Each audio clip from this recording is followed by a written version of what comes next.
دیکھو سوچو جانو چینل میں خوش آمدید دوستو، آج کا ہمارا ٹاپک ہے اداروں میں محاذ رائے۔ پاکستان کو درپیش مشکلات اور چیلنجوں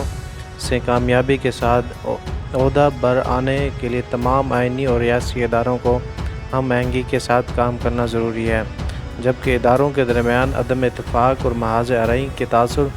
بہتری کی کوششوں میں یقینی طور پر رکاوٹوں کا ثابت ہوگا۔ تو اسی تناظر میں گزشتہ روز review of judgments and orders act case میں سپریم کورٹ کے فیصلے اور صدر مملکت کی جانب سے نگران وزیر اعظم کو فوری تقرر کے حوالے سے وزیر اعظم کو لکھے گئے خط کی شکل میں دو ایسے معاملات منظر عام پر آئے ہیں جن سے ریاستی ذمہ داروں اور اداروں میں ہم آہنگی کے فقدان کا تاثر فوری ہوتا ہے۔ Review of judgments and order act case میں چیف جسٹس عمر عطا بندیال کی سربراہی میں چیف جسٹس اعجاز الحسن اور جسٹس منیب اختر پر مشتمل 3 رکنی بینچ نے اس ضمن میں جون کے مہینے میں پارلیمنٹ کے قانون سازی کے عمل کو تکمیل سے پہلے ہی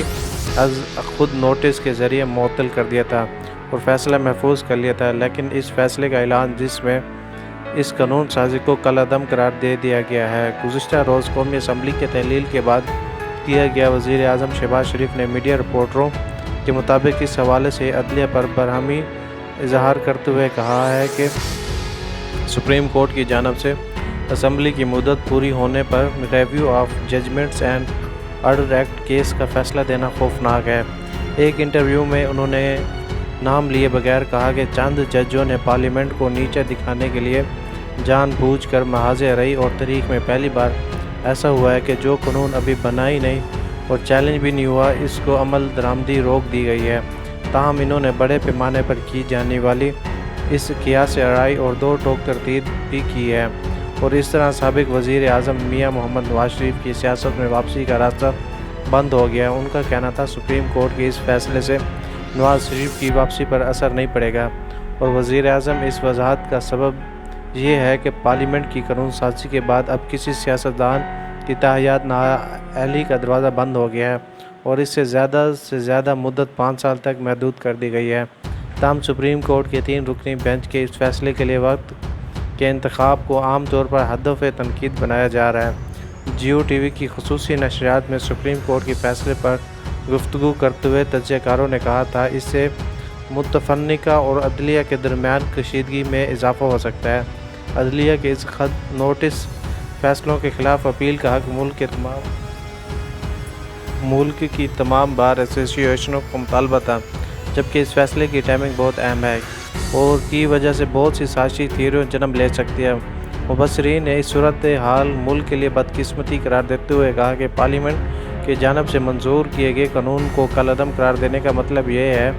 کہ ملک کے 2 بڑے ستونوں اور متفرقہ اور عدلیہ میں پہلے سے موجود کشیدگی میں اور اضافہ ہو سکتا ہے۔ جہاں تک نگران وزیر اعظم کی تقرر کے حوالے سے وزیر اعظم کے نام صدر مملکت کے خط میں کیا گیا یہ مطالبہ ہے کہ آئین کی روح سے قومی اسمبلی کے تحلیل کے بعد 3 دن کے اندر وزیر اعظم اپوزیشن لیڈر کی مشاورت سے نگران وزیر اعظم کا نام صدر کی منظوری کے لیے بھیج دینا چاہیے،